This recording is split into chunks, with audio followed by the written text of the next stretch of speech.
मेरे प्रिय साथियों, आप सभी को सादर प्रणाम। जैसा कि मैंने आपको अपनी पिछली ऑडियो में एक घटना सुनाई थी, पहले मैं उसे समाप्त कर लेती हूँ, फिर आगे की चर्चा करेंगे।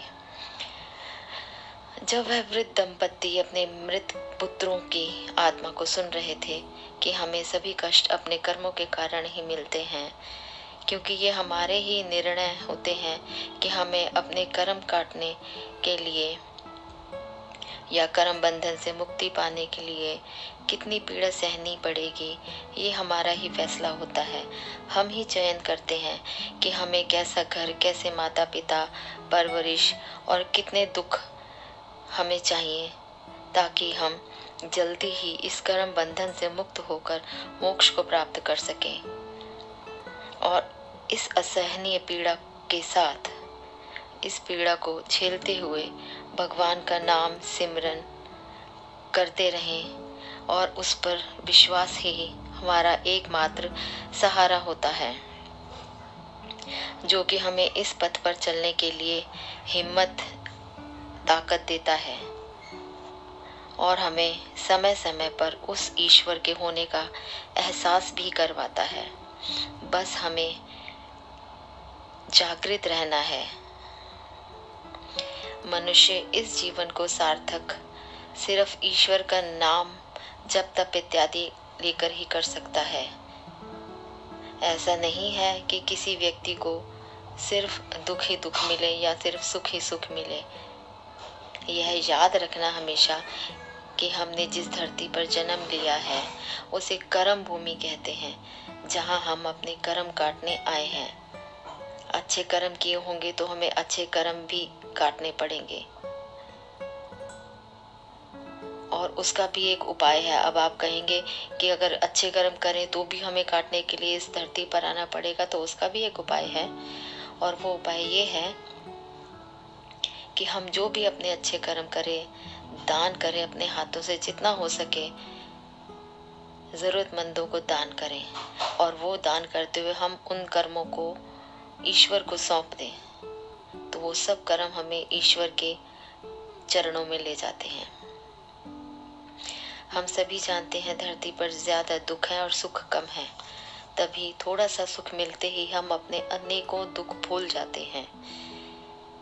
मेरा यह ज्ञान किताबी ना होकर प्रैक्टिकल है, क्योंकि ये सब मेरी लाइफ में मैंने प्रैक्टिकली देखा भी है, महसूस भी किया है, और फिर धीरे धीरे इस सब को समझा भी है।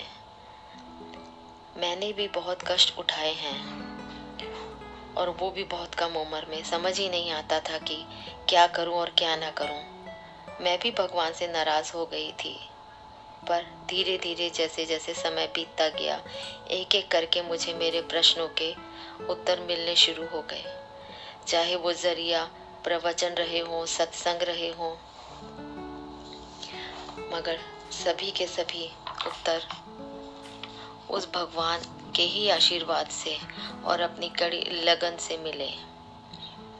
सबसे बड़ा धर्म पूजा, भक्ति, साधना, मेरा ये मानना है कि हमें अपनी गृहस्थी में रहकर ही ये सब करना चाहिए।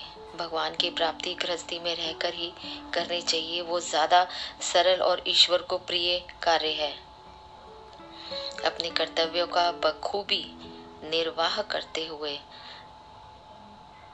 परमात्मा की भक्ति में लीन रहना चाहिए, तभी हम सही मायने में उत्तम पुरुषार्थ वाले व्यक्ति कहलाएंगे।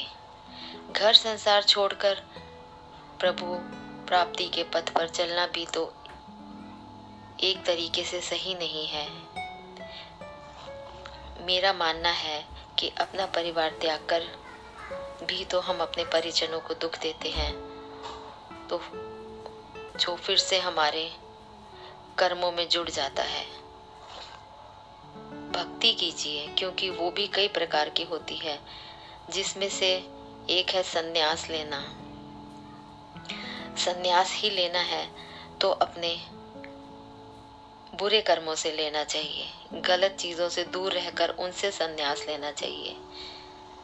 अपनी जिम्मेदारियों को पूरा करते हुए इस संसार की माया से संन्यास लीजिए। अगर संन्यास के नाम पर व्यक्ति 2 कमरों का घर छोड़कर, अपनी जिम्मेदारियां छोड़कर, घर से दूर जाकर 200 कमरों का घर स्थापित कर ले, तो मैं समझती हूँ ये संन्यास नहीं कहलाता है।